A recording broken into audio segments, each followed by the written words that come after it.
Welcome to another episode of Big Ego Media. Got a special guest goes by the name of Tyno. For some reason I was thinking it's Tyno, but it's Tyno, right? Yeah, Tyno, bro. Tyno, okay. How you doing today? Good, my brother, man. Thanks for having me, Bobby. Nah, no problem at all. How was the journey down? It was alright. There's bare traffic though, Yeah? man. You know how it is, the London traffic's crazy, so it took me about an hour and a bit to get here. Normally in the night time, the journey would have been about 40 minutes or something. Nah, but you're here now, you're here. So how we always do with our interviews, you start from the very get-go. Let us know where you're from, where did you grow up? Grew up in Walthamstow, in an estate called Priory in East London. Yeah, I literally grew there my whole life from a kid. I ain't really been anywhere else. Okay, how was the household? Did you live with both your parents? You have siblings? Just my mum, so normal story, innit? I mean, you say that it's a normal story, but why do you think in our communities that, and like maybe 95% of everyone I've interviewed, they made it seem like it's a normal story that Pops is not always there, but why do you think it is like that in our communities? Honestly, I couldn't say exactly why, but it's just a regular occurrence that people that grew up in environments like me, where I've grew up, like council estate, like we're not higher class, we didn't grow up with a silver spoon or whatever they call it, so it's normally like a single parent household, how it's ended up in the end, whether it's been for a short period of time or whether it was a long period of time.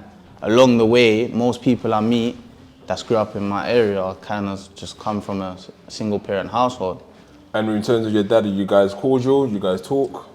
I don't speak to him anymore, but we did have a few chats over the years, innit? But he ain't been in my life for a long time, so we don't really talk, so not at the moment, no. So when you was at school, what was the ambition? What did you want to become? School, I always wanted to do rapping, you know? Yeah. From a youth. I've been rapping from a kid, probably about 9 years old. Who kind of inspired you at the time? Just the man them on the block, literally just seeing the older youths on the block rapping, old school G Unit, 50 Cent. Obviously Channel U was a big influence as well when I was a kid, so I used to sit at home watching Channel U, trying to reenact what they was doing on the screen with my mates and that, so. So, in regards to primary school, you know, where did you go to? Primary school, I went to a school called Whittenham. Yeah. That was on Ham Hill Road.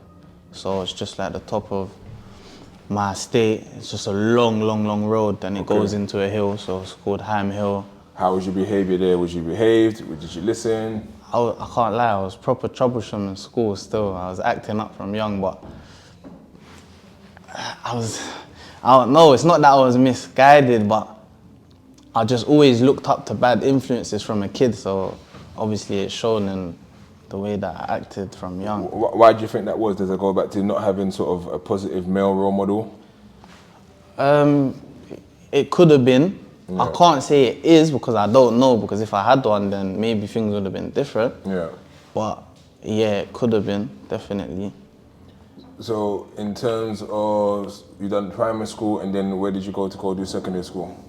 Secondary school, I went to, obviously primary school, I went Whittenham first, and I didn't get kicked out, I left because of my behaviour. I was quite destructive.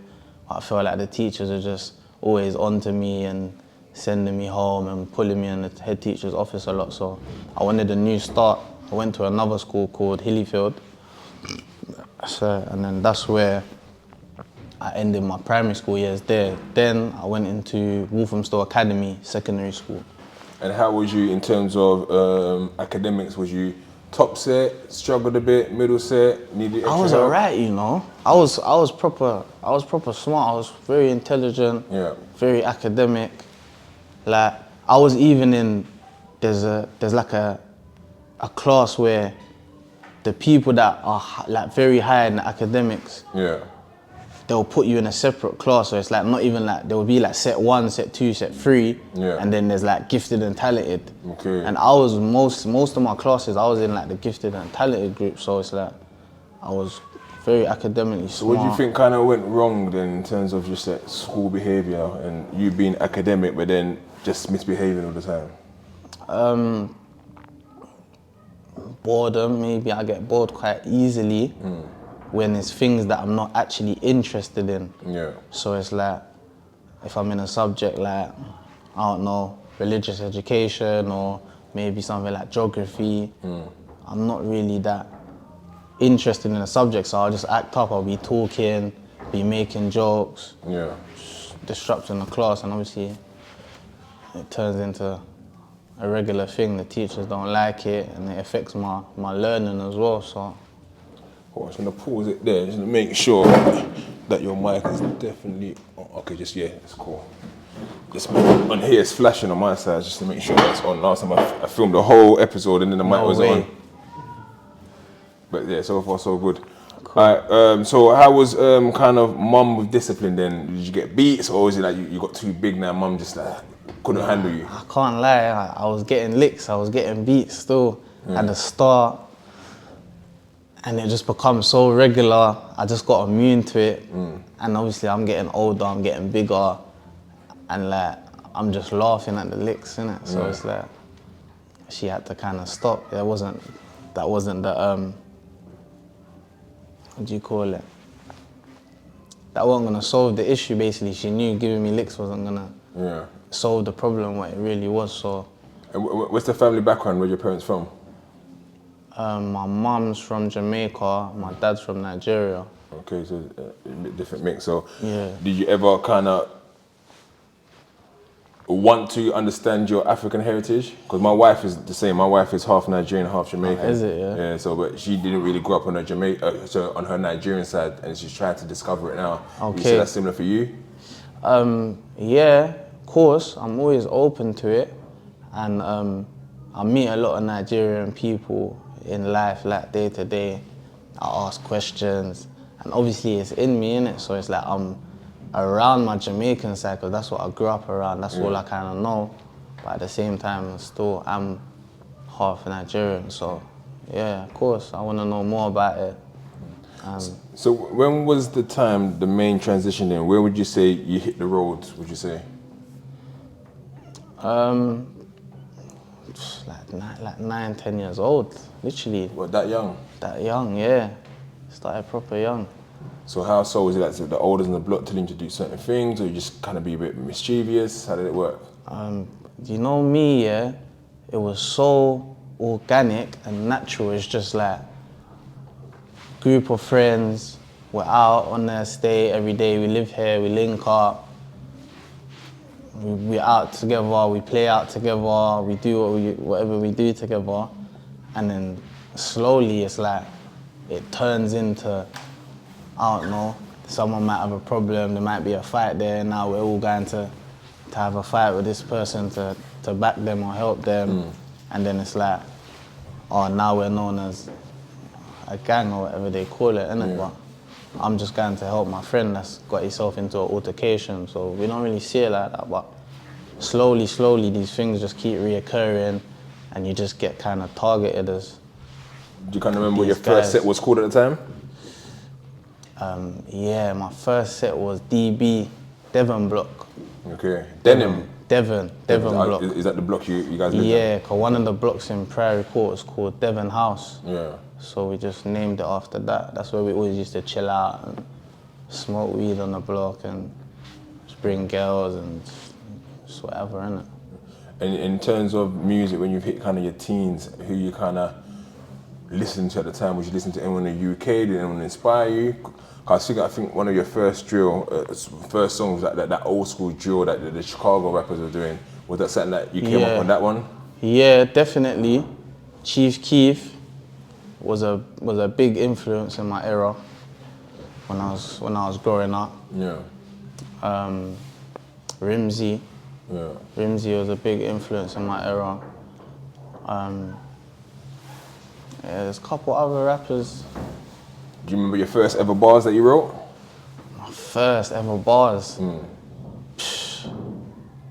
Kind of. I don't know if it was my first, but I know it was top 3, probably. Yeah, I do.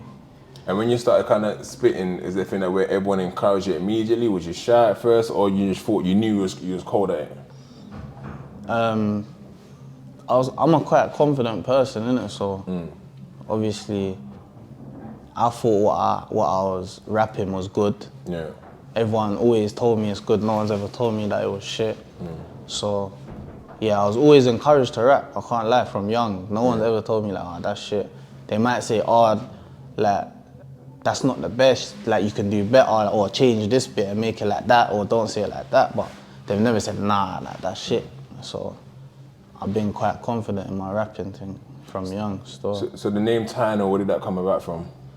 Tyno, obviously that came from all the men who call me Tiny, innit? Okay. But obviously at the time there's this Tiny Tempers and everyone's Tiny something, so I just wanted something a bit different. So instead of Tiny, I just said Tyno. Okay. Literally, just that. Because I grew up in Peckham where a Tiny was maybe someone's younger, for example. So my older brother was Mona, and I was younger Mona, and my younger brother was Tiny Mona. So was it you? Was it the same for you, or were you just Tiny? Nah, I was just Tiny by myself.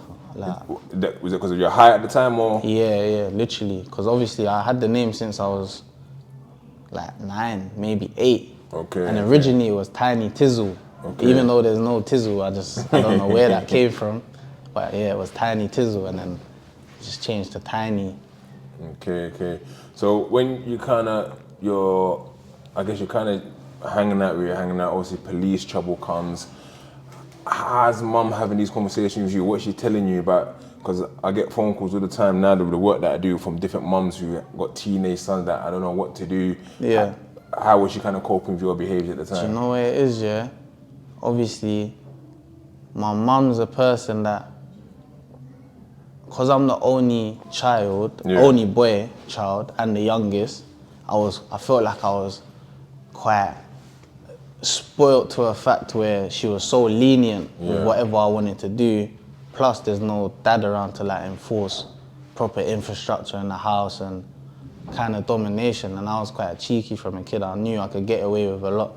So she didn't really ever push anything I didn't want to do. Yeah. She was more like supportive of what I wanted to do. As long as it's not bad or negative, she would never tell me like, if I wanted to go out with my mates late, she would tell me, she wouldn't say no, but she would say, come back within this time.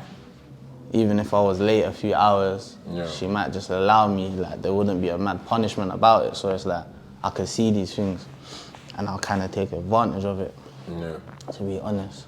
So obviously, when you're on the road, there comes a time where trouble comes and the police come knocking. Do you remember the first time you was ever arrested? What happened?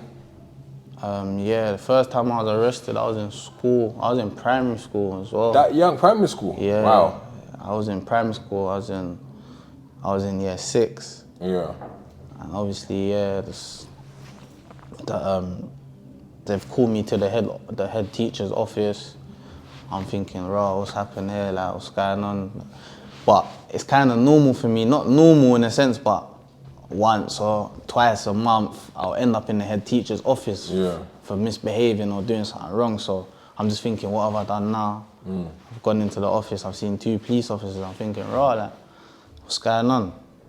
Then obviously they say I'm arrested for attempted robbery and bladed article. So yeah, from there. At year 6? Year Jesus. 6, yeah. Year 6, I got nicked. Going through the whole station process. Obviously, I was young, my mum was there. My mum's a G, I don't know how she done it, but she was actually in the cell with me. Okay. She said, I'm not letting my son go in the cell by himself, I'm going there with him. And she was in the room with me. He wasn't there long anyway, maybe like an hour or so.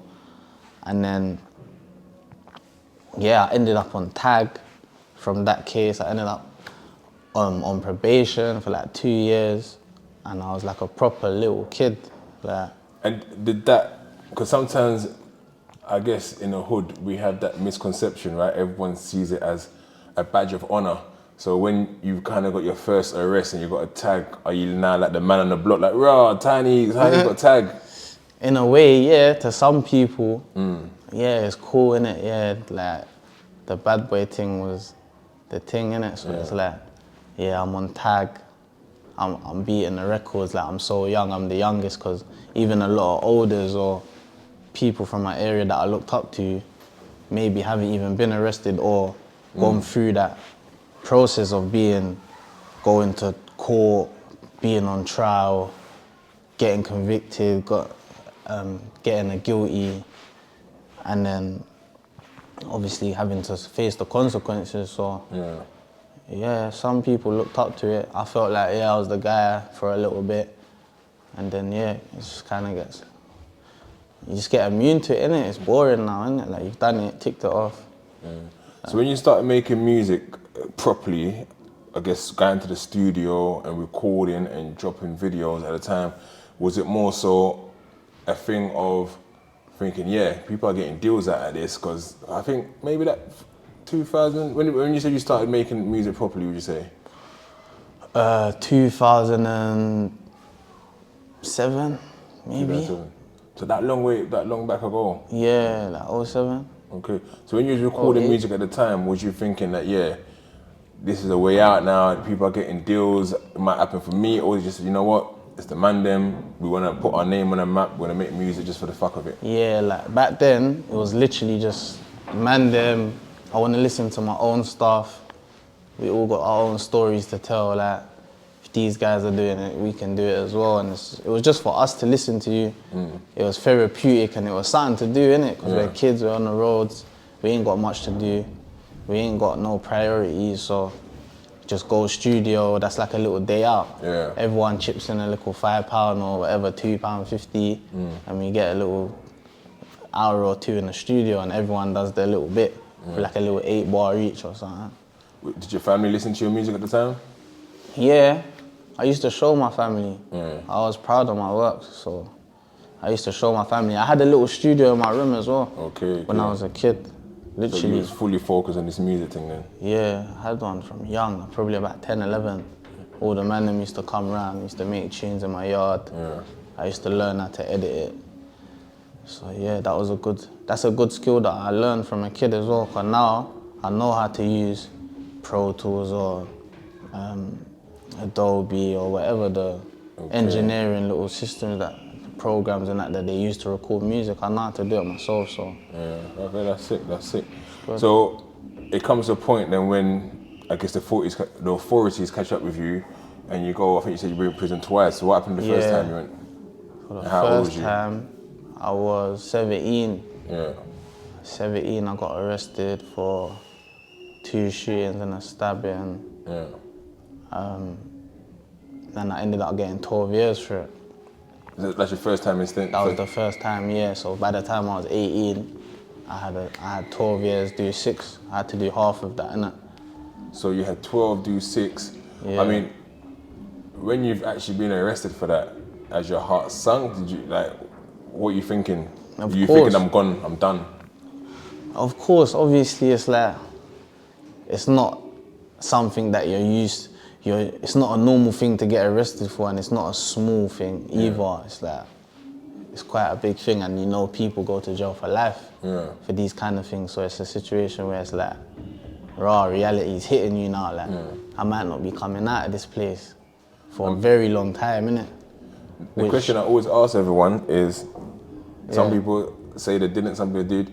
When you first told you're going to jail on remand, did you cry? Nah. You didn't cry? That's one thing I didn't do. What emotions did you feel though? It's like, you think, it's just like being aware of the unknown, innit? Like, you don't know what you're stepping into, so it's more like, what's it like? I've seen movies, like, I've seen little things on the internet. What's it gonna be like? Am I gonna know people there? What's the regime? How do I do this? It's just like unknown questions that you can't answer. Yeah. But I'm just a brave heart. So it's like any situation I'm put into, I know that I'm gonna deal with it the best way I can. And it's like, I don't see a point of being down, being upset, or like blaming yourself and kicking yourself and just putting yourself down for the same situation that's already done and dealt with. It's like, just kind of move forward. What you're gonna do to better it? What you're gonna do to make it the easiest. Where did you go? Feltham? No, I went Pentonville first, Yeah. and then I went Aylesbury. I was in Aylesbury for a bit. And how was it being inside the prison establishment and seeing, did you see a lot of friends there? Did you buck into a lot of ops there? How was it? Yeah, there was a lot of people I knew, a lot of people I grew up with, a lot of people I didn't like as well. A lot of fighting, a lot of blood, a lot of tears from other people, a lot of tears from family. Yeah. Visits, coming to see you, don't like to see you in this environment. Like, it's got enough in there, innit? Like, What was the hardest point of prison? the hardest point, for me, it was just like, knowing that I'm here for a long time of my life and just seeing everyone progress in front of my eyes, and I'm hearing stories like everyone's having kids, people are starting businesses, people are buying a house, or they're getting a new car, or they, like just bettering themselves and going up in life, and I'm just stuck in the same spot, and there's nothing that I can do about it. So.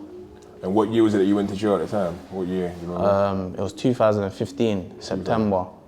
That's crazy because I actually came out 2015. So, Is it? Yeah, that's when I came out, February 2015. What bird did you do? I got 8 years, I done 8. Basically. 8-4 or 8? No. So basically, I first got given a 5 to 2.5.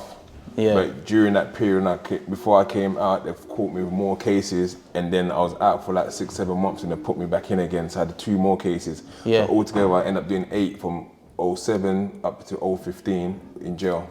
Fucking hell. So That's a long one. Yeah.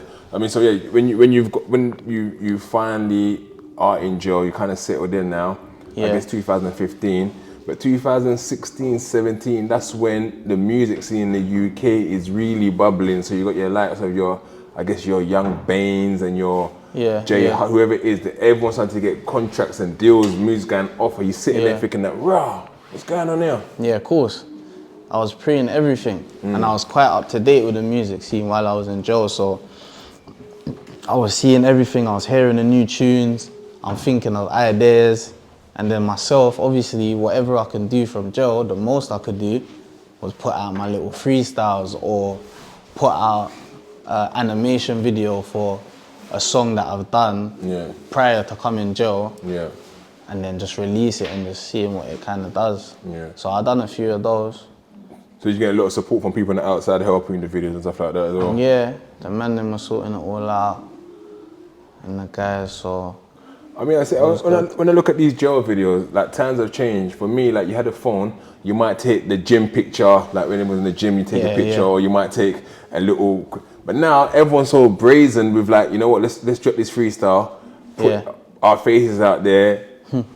Because me straight away, we're getting spun tonight or tomorrow. Yeah. Was that happening? Or? Yeah, that was happening, but it's like they're ready for the risk, innit, that you're doing, because it's like, if it goes so well and you put it out and you get so much traction and everyone's interested, you might earn yourself a large amount of money from this. You might get yourself a little deal, or so it's like people are on taking that risk, and you just got to be ready, innit. Don't have nothing in your cell. But even for them seeing you in the videos, they don't kind of give you any repercussions for that already. They do as well. But that's just the risk it comes with. They might move you to another wing. Yeah. They might ship you out to another prison, so you're away from it, and to make you feel like, to kind of segregate you from being able to get another phone or whatever. So yeah, that all comes with it as well. That's happened to me a few times. Okay, because now you look at the likes of your Mons, Malone, K Mooney getting deals from prison. Is that something you envisaged for yourself at the time? Not necessarily, because when all of this was happening, I was kind of like on my way out now. Okay. So it's like, I'm just thinking about getting into the music scene and getting a deal, or getting myself in a position where I'm getting a steady income. from music when I come out. Yeah. So I was just planning how am I going to execute it properly when I get out, what videos, how video ideas have I got for what song, what's the look that I'm going for, what's the topics or discussions of the songs that I'm going to be making. So I was just planning like that, really. So the 12 Deuces, you came out, what, 2021? 21, yeah, April. So that was at the height of COVID? Was we in COVID at the time? Yeah, the last year that I was in, it was all through COVID. I mean, just talk us through prison regime without COVID and prison regime with COVID. Yeah. Like, how was it with COVID? Because I couldn't imagine how that could have been. COVID is disgusting. They took the piss out of us. Like literally, food to your door. Like you might get a little half an hour exercise, but they wouldn't allow social because social is like everyone gathering inside, a lot of people inside at once. So they might let you get one exercise for 30 minutes with like half of the landing at a time. So like maybe like 15 people at a time. And obviously they got to do that process probably like 10 times to cover the whole wing. Yeah. You get a shower like 3 times or every 3 days. Yeah. Like 3 times a week, if you're lucky, maybe twice. And like it's just one by one. You get escorted to the shower by yourself, have a quick 10-minute shower, back to your cell.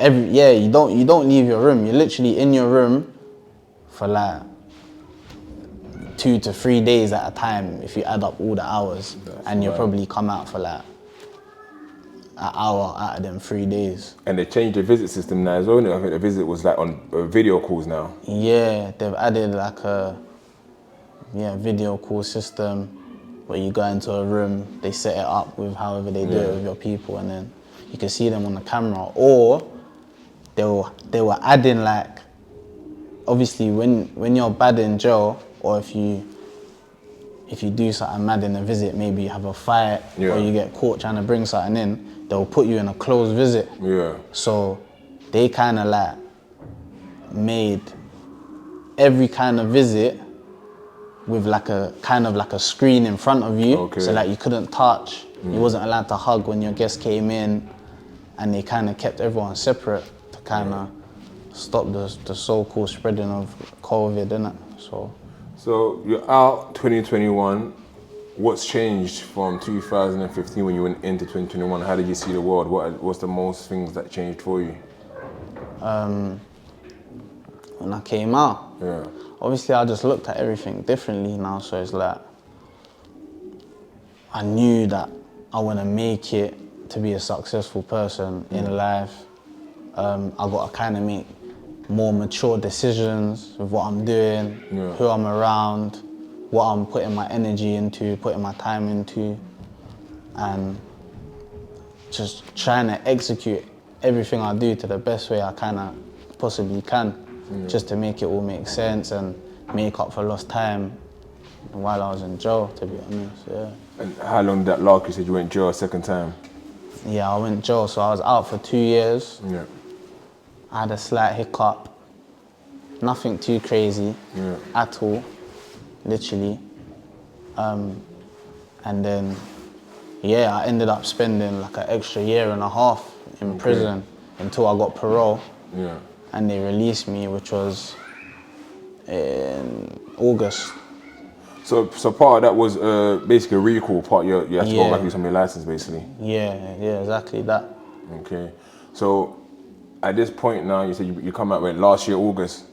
Yeah. So kind of, everything's still a little bit fresh then, innit? Because you just come out, and then even when you came out before then, within 1.5 years back in jail, so you not really had that time to 2 years, innit? 2 years. To have a clean run, basically.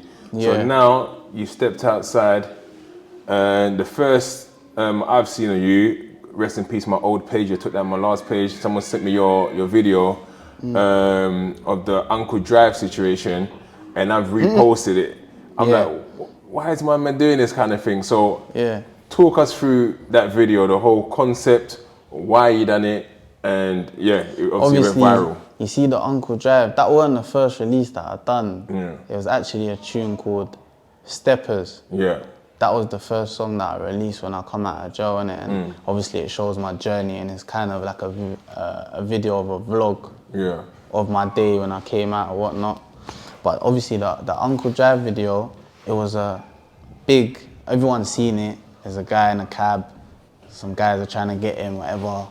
He's screaming, Uncle Drive, Uncle Drive. The cabman's not driving. People find it quite comical on the internet. I did as well, innit? So I've just reenacted a viral situation. Obviously, my management always told me to use big topics that are going on in the world. So you see if there's something on the news, say COVID breaks out, make a song about COVID, because it's like, it's a big awareness to the world. Everyone's gonna know about it. It's a big topic. So that Uncle Drive situation was a big viral situation at that time. So obviously I've just grabbed it, made it into a song, and then obviously it's just gone crazy on the internet. And did you ever feel like people, because a lot of people will be saying, okay, telling, obviously, I ain't gonna get into details of if you know the people or not, but people saying, oh, it's a little bit telling on yourselves, or using that moment to take the piss of people you may know or not know, or you just saying, no, it's literally just a viral moment and I just jumped on the bandwagon of it. Yeah, literally, it's just that. It was a viral moment and I just utilized it and made a banging song out of it that everyone loves. So what would you say is your, because I've seen you've done sort of the real rap, I've seen you done like the old school kind of Chief Keef kind of drill sound, and now I see the Uncle Drive was the drill song. What would you say you're most comfortable at? What would you say is your genre? My genre, I would say, obviously, I like real rap, innit? I like rap. So it's like, you can really hear what I'm saying. It's a bit slowed down rather than the drill's a bit faster. Yeah. I feel like I can explain more and more depth in that kind of rap as well. So I like real rap, but I'm still trying to find my actual sound, innit? Yeah. So I gotta try different things and dibble and dabble and see what the fans like, and I kind of gravitate to the responses that I get from what I release. Yeah. So go with that. I've seen with So Solid, that's doing really, really well. Yeah. I think it's nearly 500,000 views now on GRM. Yeah. And it's got that kind of summer bouncing. I think I said off camera, it reminds me of now, I think, I'm not sure if that's the lane everyone's been going to. You might be one of the leaders, the forefront of it, is that going into that lane of sort of that Ja Rule kind of rap, the shanty, mixing R&B and hip hop together, good vibes. Yeah. Is that angle that you're going for? Yeah, I can't lie. I really like, obviously, the response and that sound that So Solid has. So I'm gonna stick to it. I'm working on something new right now with a female singer. And exactly what you said, like the concept of the video is like Ja Rule, Ashanti vibes, old school hip hop, 90s style, baggy clothes, old school Cadillacs, like. So it's like we're trying to reenact it and just kind of put the new season, like what's going on now, the style and our little twist to it, but also give that old school vibe as well. So, yeah. What would you consider success for you in regards to the music industry for yourself? Success. Just being able to accumulate a substantial amount of money behind my work, what I'm doing, and just consistently be getting a very steady, quite immaculate income from it. And just to hit certain numbers and targets that haven't been done before. Yeah. So whether that's in sales, whether that's in streams, whether that's in views, in a short amount of time, obviously that's how it's kind of tallied, innit? Yeah. So just hitting the targets that no one ain't done, just doing some legendary shit. That's what I'm trying to do. And you think about doing any shows and that? Or you're gonna build your catalog a bit first? Yeah, I've thought about it, but I feel like it's a bit early now. But it's something I'm definitely open for, and I'm gravitating towards the more and more I release. So maybe in the next 2 or 3 releases, once I gain more of a solid fan base and I know what everyone expects of me and wants, and the demand is there, then we'll do a show or 2. Why not? Of course. And now that you see, like, I think obviously things are slowing down a little bit, but like I said, people's getting kind of crazy record deals and so on. Is that something? But then some people doing crazy numbers independently and reaping the rewards of that. What would you say is kind of the best angle for you? Would you ever go on try to get a record deal, a label deal, or do you quite like the journey of being independent? There's talks, there's discussions. I love being independent. It's been going well for me at the moment. I'm always open for discussion and conversation because there are certain things that record labels and distribution companies can do that I can't single-handedly do, or with the people that I know or the links I have. It will never be on the same scale of what they could do. They'll blow it out of proportion. So I'm always open for discussions, and as long as like the deal's right and it's sensible, yeah, I'll be up for doing a few deals. Of course. So if we look now in terms of your overall kind of ambition, I know you talk about success, what it means for you just stream, but we look at now, yesterday, I think the whole of the UK are supporting Central C, because like he's someone that we're, again, from humble beginnings in the UK, and he's gone global, like absolutely global, and he's got people like Lil Durk on his album.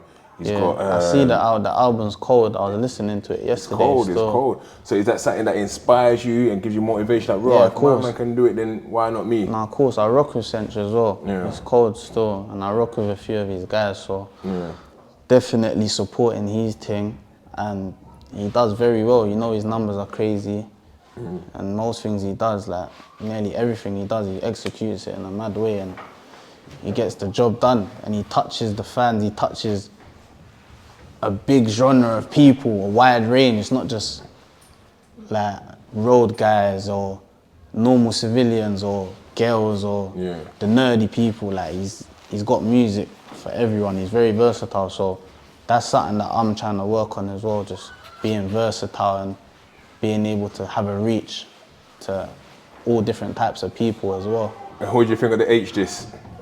The H disc, it's alright. It's just a quick little.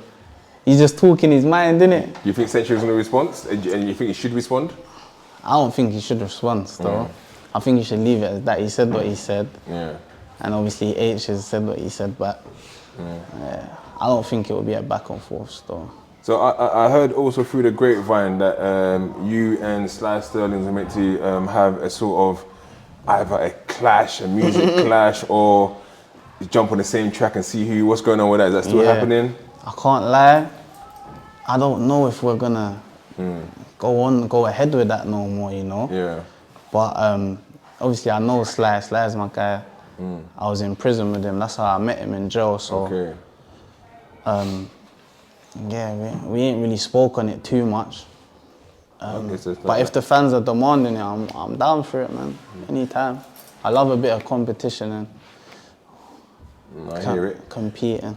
So in regards to kind of your own area now, so from Priory Court, is there any sort of youngers who are coming through, or people from the estate on the block that you're looking at and thinking, yeah, this kid's cold, someone you might be thinking, you know what, he's next up, anyone we should look out for? Yeah, there's a few artists.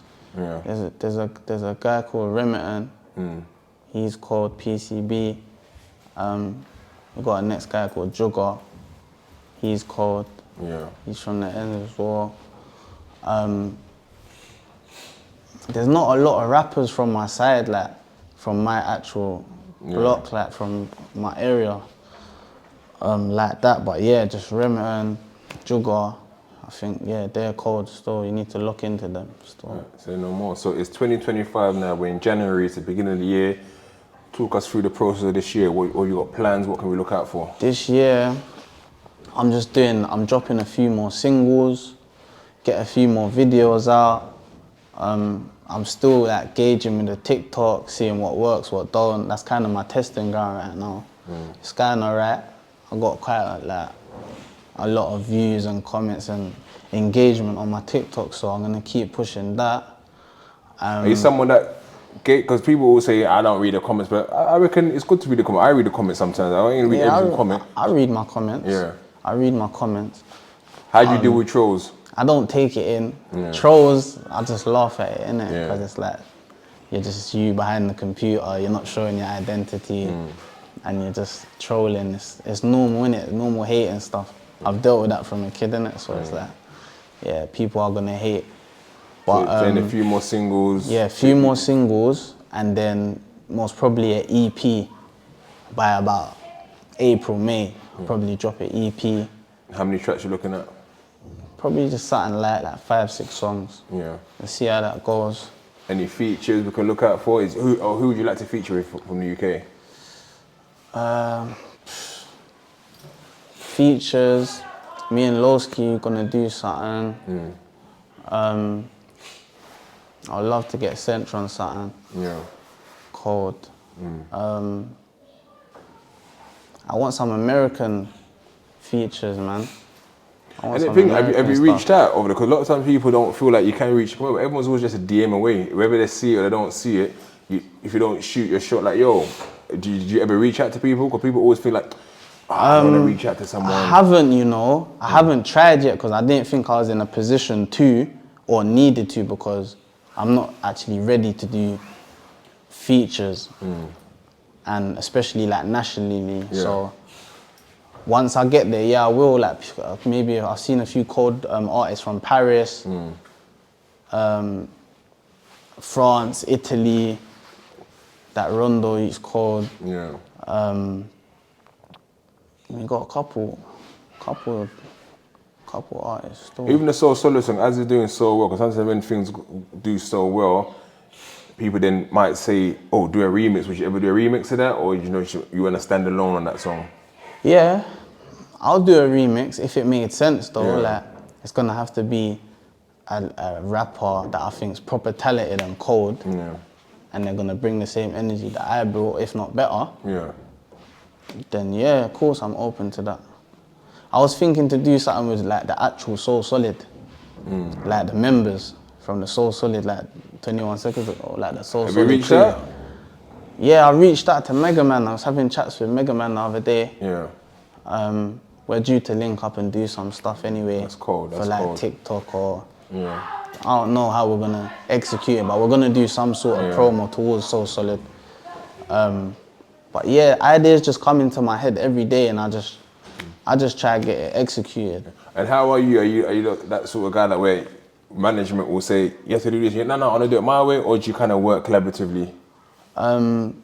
Obviously, I am my own manager right now, innit? Yeah. So you ain't got a manager at the moment, really? I ain't got an actual manager. I got a team. The man them around you. Yeah, I got a team, but I ain't got an actual manager. So it's like, it's either I take the advice given with a pinch of salt, or I take it fully, or I don't. It just depends how much I agree with what's being said. Yeah. But as long as I agree, then of course I'm open to take advice. Yeah, man. No, I hear it. Any last words for us today? Last words, just keep locked in. Follow me on my Instagram, TikTok, Tyno got it. Follow me on my YouTube channel, subscribe. We're gonna start building my YouTube channel this year and start dropping more vlogs and behind the scenes, music videos, a few more shorts, clips. And yeah, just watch out for me, man. I'm gonna take over this year, 2025, you know what's going on. Say no more. That there was a Big Ego Media interview, and we're out. Love.